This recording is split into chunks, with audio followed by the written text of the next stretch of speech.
games to show, guys. So it looks like we're going to put Staz back on the broadcast. Mhm. Staz, last time we checked in, was one of the players going very far with the Brand Hunter. Yeah. However, that was a couple rounds ago, and I think at this juncture of the tournament, it's like it starts to ramp up in the nerves because you know that if you need to win like one out of your next 3 series, you're in. But sometimes it feels like it's so far away if you keep losing. So I want to see how Staz is doing here. Yeah, if this is round 11, that means Staz's opponent is 7C, who's also a hunter, but he's running mid-range hunter, something that I don't even know if I've gotten to cast yet throughout this tournament. I haven't casted a mid-range hunter unless Yeah. you count Bran as a mid-range hunter, which Mm-hmm. it kind of is in terms of its archetype Sure. categorization, but I don't think people traditionally consider it as such. Yeah, but what I'm referring to in this case is Master's Call Hunter, which has always been my favorite because that card is sick, and you still get to run two ofs of the important cards like Spring Paw, Animal Companion, and just try to have a more consistent early game aggression plan and roll into Zul'jin should that initial game plan fail. Yes, Master Skull is really powerful. As if you combine it with other cards like Dire Frenzy, ends up having really good synergy even in the late stages of the game. Part of the detriment of like things like card draw, especially tutoring, is that as the game goes on, they tend to get weaker because you draw a lot of the cards that you need. Master Skull is not really the case. It's just good always, and it even works with Zul'jin itself because you can like Dire Frenzy with the Zul'jin and Master Skull whatever you just Dire Frenzy, and it has like this insular feedback loop where it just keeps getting stronger and stronger. And the best part is you have like a combo finisher with Tundra Rhino and whatnot. It's a really good, solid deck. Part of what made Midrange Hunter not necessarily the deck for Specialist was because it was a generalist and didn't really have, well, anything that specialized in per se.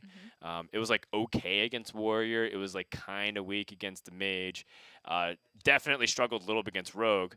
So it felt like an old Last Hero Standing deck. It kind of did. Last year's standing decks were often defined by having a good spread against the field, like a 46 to 48 percentage.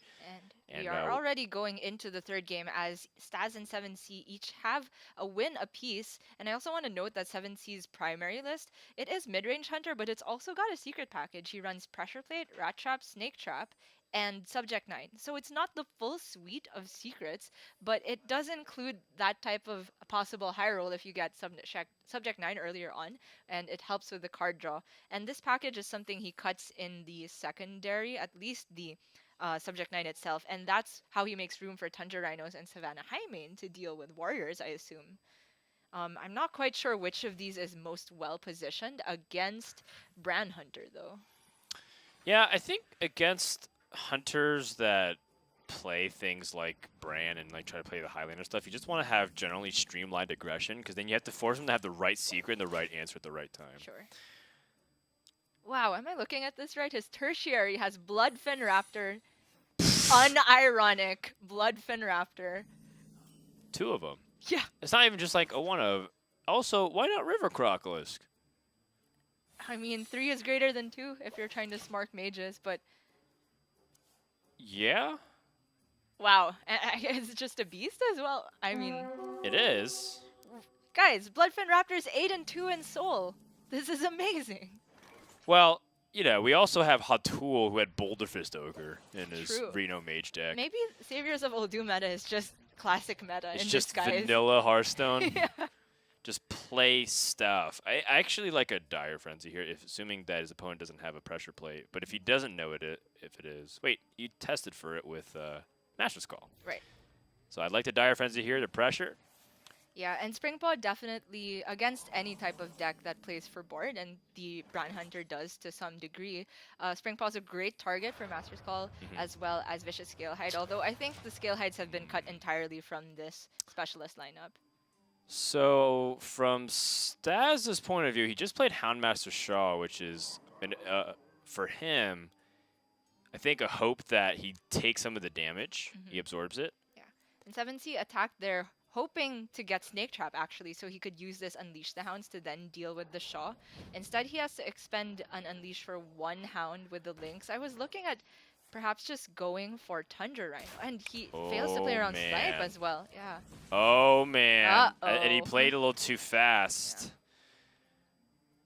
Oh boy. Wow, that ended up being quite a disaster here. Yeah. And now Staz has a lot of ways he can punish this. Yeah, I'm looking at the Flare coin Hyena Alpha, but losing the coin kind of sucks because you really want to get that Bran ASAP. So instead, he's going to look for a better way to answer with Zephyrus. And if that fails, just go for Eaglehorn Bow. But SI7 looks clean here. SI7 definitely looks really clean. It's interesting that it offers you Savage Roar. Like, you only have 1 minute they can attack. Yeah. I'm not sure why that would be so great. Maybe it sees that in the future you're just planning to smart. It sees Right. your hero power, that is public knowledge, and says Savage Roar would be a good card in Hunter. It sees what class you're playing. Yes. It kind of identifies very quickly what you want to do. Which, you know, honestly, it's pretty clever given that you have Brain in hand. Yeah. Savage Roar would have actually been very good to have. Not that it knows you have Brand in hand, but yeah, it kind of works in a roundabout way, strangely. And Staz, no hesitation with that, takes the trade and has a very, very tough board to deal with for 7C. Yeah, 7C looks dead. Yeah, how does he get rid of the crush? He doesn't. Can't. He can look for Misha and try and... I don't know. He can't even bluff Freezing Trap because that's not in the secret package, as far as I'm aware. If you get Leok or Huffer, it's still not enough with the Unleash the Hounds. Is there a 2-turn counter lethal setup? Doesn't seem like it. I mean, it's not going to stop 7C from trying. Yeah, that's probably his only out from his perspective. Just look for Huffer, go Unleash, go Face.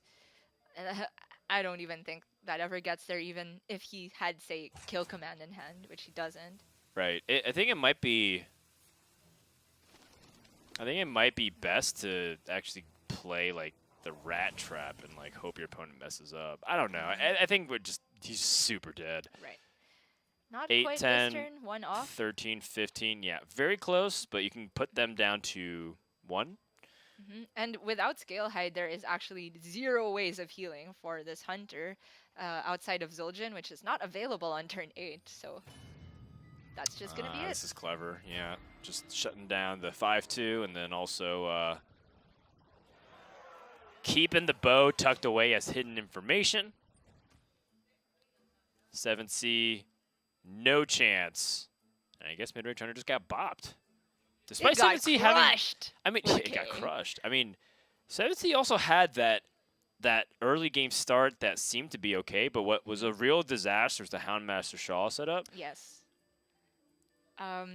There definitely was a way he could have cleared the Shaw. It would have involved expending a Tundra Rhino, though. It would have survived the snipe and then traded up into the Shaw.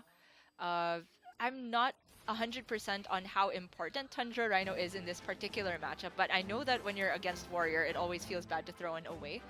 Given that this is the secondary, though, for 7C, he still had another, so that decision could have swung the whole game in Staz's favor. Yeah, I think Houndmaster Shaw and Tundra Rhino are fairly similar in that you'd want to stick it onto the board and then just threaten everything from the hand, and perhaps got a little bit suckered into the value concept or like the combo potential of Tundra Rhino and forgetting that, you know what, I just need to win the board and snowball the tempo slowly over time. So that ended up being quite a disastrous situation for 7C, and Staz improves to 9-2, right, which puts him in prime position to also make the top 8, which would be great to see another GM go through. I think I'm not 100% on this, but because Staz had such a strong start, undefeated for what, 7 rounds or something like that? I think so. Yes. That means that even if he takes a loss, he's still in a good position to make top 16.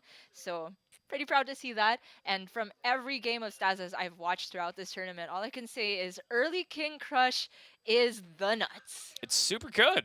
I don't know why anyone doubted this card.